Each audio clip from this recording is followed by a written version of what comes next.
Hey everyone! Today I'm going to show you how to make 3 more Halloween costumes for your stuffed animals.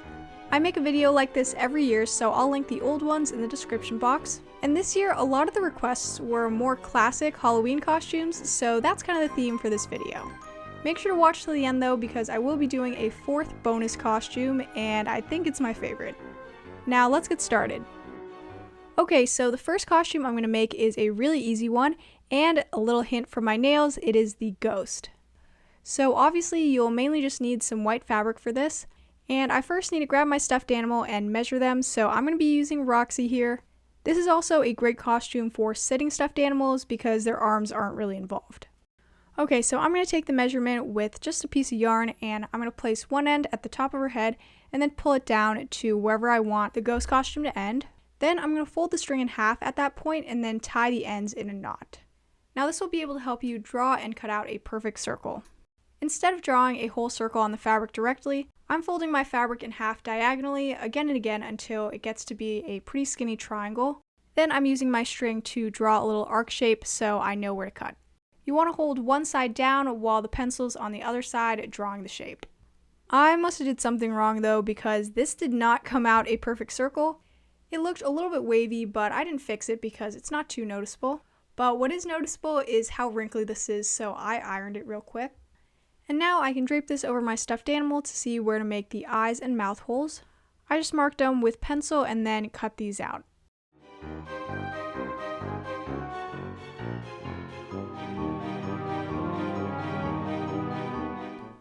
I eventually had to cut my eye holes bigger because her hair was just kind of covering them. But once it looked how I wanted it to, I cut some ear holes, which are optional, but I feel like it just helps everything lay better, so I just folded where her ears were and made a single cut. Now you probably noticed I didn't bother trying to fix any of the frayed edges, because I feel like this should just be a really easy costume to make. It doesn't have to be super neat, and unless you get super close, it's not very easy to tell that the fabric is fraying at all. But yeah, that is the ghost costume. I know it seems self-explanatory, but someone requested this and I took the opportunity to do an easier costume. I feel like Roxy was looking a little bit awkward in this, but I added some sunglasses from a previous video and I feel like that made her look a lot better. The next costume I'm going to do is a witch, and I am taking a little shortcut here because I made this witch hat in a video maybe 2 years ago. I made a cardstock version and a felt version, so I'll link that in the description box.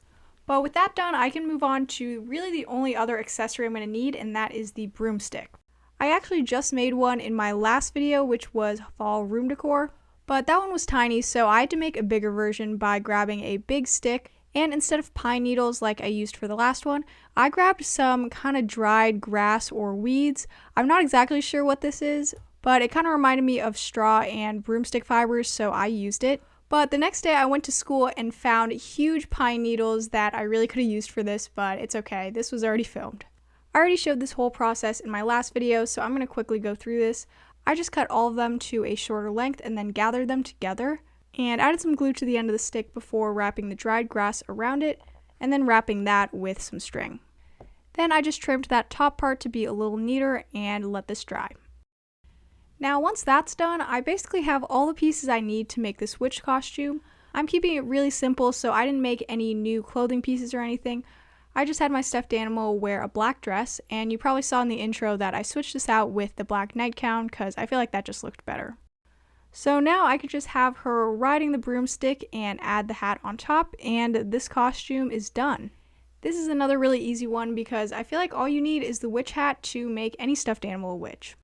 Okay, so I saved the bat costume for last since it's the most involved, but it's still all no-so. The first thing I'm going to do is cut out bat wings out of some black cardstock, but you could just use any kind of black paper.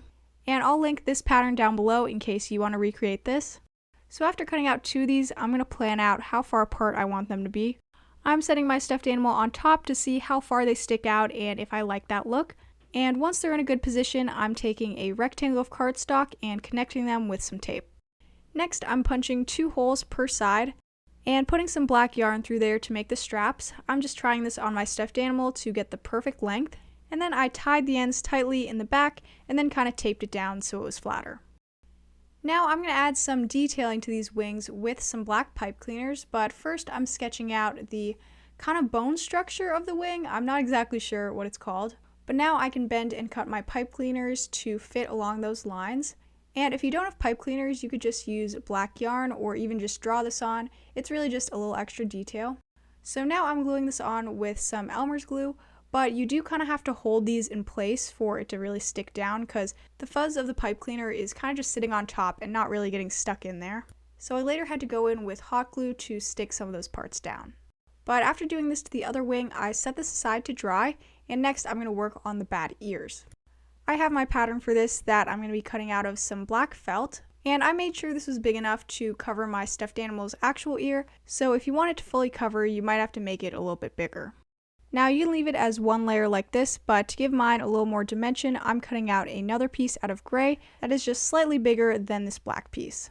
Also, you'll notice at the flat edge, I'm adding a little extra tab that I'm going to need later, but I'll make sure to make a separate pattern for that.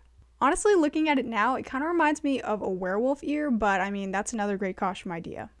Okay, so now I'm quickly making the headband the ears are going to attach to, and I'm using a black pipe cleaner for this and bending it over my stuffed animal's head. And to really help this stay on, I'm leaving a little extra on the bottoms and then folding that behind his ear. Now, real quick, I'm sticking the inner ear onto the outer ear, and then I know the exact place I need to put these to cover his actual ears are basically at the very bottom of the headband. So I'm adding a little glue to that flat edge and then folding it over the pipe cleaner. As you can see, I definitely did not make the tab long enough. But after gluing on the second ear, this costume is done and ready to try on. This is going to go on Monty here, and I didn't have him wear any clothes because I don't really have any clothes that'll fit him, but he is gray, which I feel like makes sense for a bat. And one more finishing touch I'm going to add to this is some little paper fangs. Not sure if all bats have this, but I know vampire bats do, so maybe he could be a vampire bat. I also did make a short on how to make a vampire costume, so I'll also link that in the description box. I was kind of able to tuck this into his fur to make it stay, but to keep it secure, I taped it on, but I rolled the tape in my hands a little so it wasn't too sticky. Now that is it for this bat costume. I really love how this turned out. I honestly think the choice in model was key. But okay, the moment we've all been waiting for, the fourth bonus costume is revealed. And it was destined to be done ever since my Halloween costume video from last year. Straw onto his head. Fun fact, he was actually supposed to be a burrito for Halloween, but I didn't have the fabric I thought I had, so I just switched to a cappuccino. That's right, I found that missing piece of fabric in the most random spot in my house, and I can finally make the burrito. I already made a half circle pattern that'll go down the length of his body, and then I'm basically going to add a rectangle to this to wrap around the rest of his body. So I'm measuring that real quick, and he's a total of 24 inches around. And my circle piece is already about 5 inches wide, so I basically want the middle of the rectangle to be 16 inches long. This also leaves extra for seam allowance and so the tortilla overlaps a little bit. You could also do one giant circle instead, like an actual tortilla, but I feel like this way is easier because it just wraps around and you don't have to do any folding. Now I'm folding this in a way where I can cut out half of this and it'll fold out to be the full version. And then I folded it one more time so I get 2 pieces when I cut this out. Showing and explaining it is kind of complicated, but I feel like in real life it's not too hard. Since I didn't use a pattern for this rectangle part, the cuts were a little bit wavy, but these are going to get sewn together, so hopefully you won't be able to notice. Next, after ironing these 2 pieces, I'm going to have them flipped good side to good side, but with this fabric it doesn't really matter. And then I'm pinning them together in a few places so it doesn't move. And now I'm going to use a straight stitch to sew around the perimeter of this, making sure to leave a pretty big opening at the top.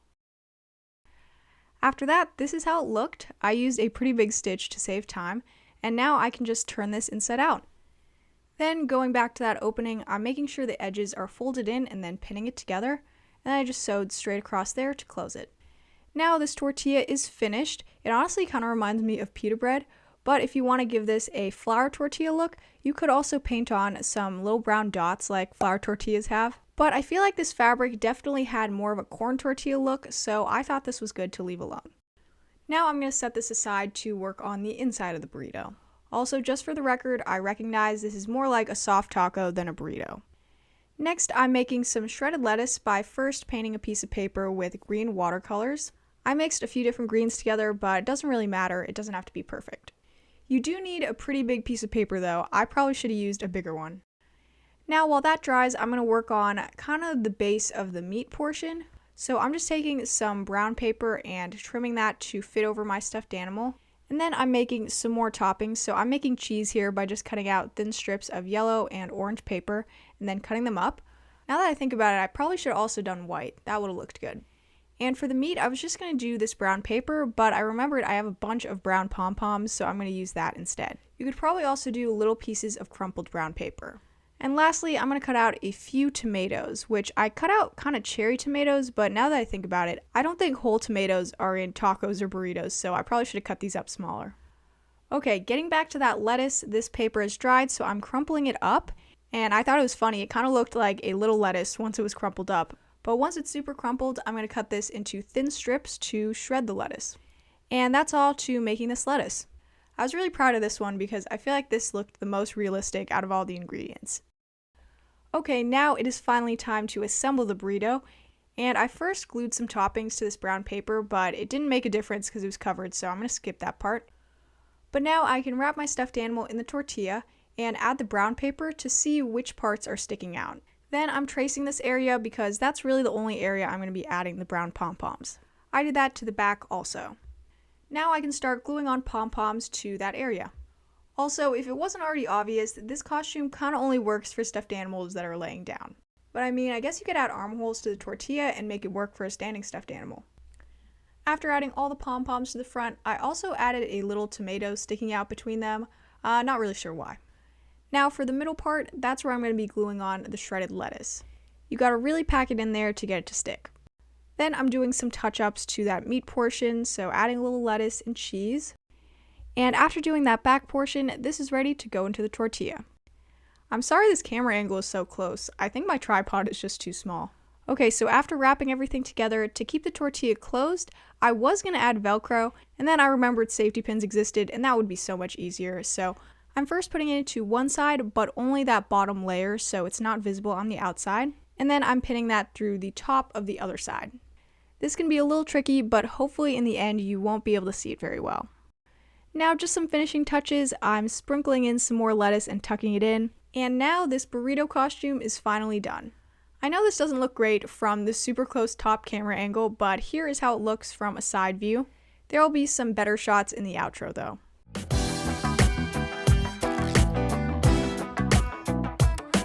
But that is it for my yearly How to Make Halloween Costumes for Stuffed Animals video. I really hope you all enjoyed it, especially those who requested some of these. Please give this video a like, comment any video suggestions you have, and if you ever make anything for my videos, you should definitely send me a picture through Instagram or my email. I'll see you next time. Bye!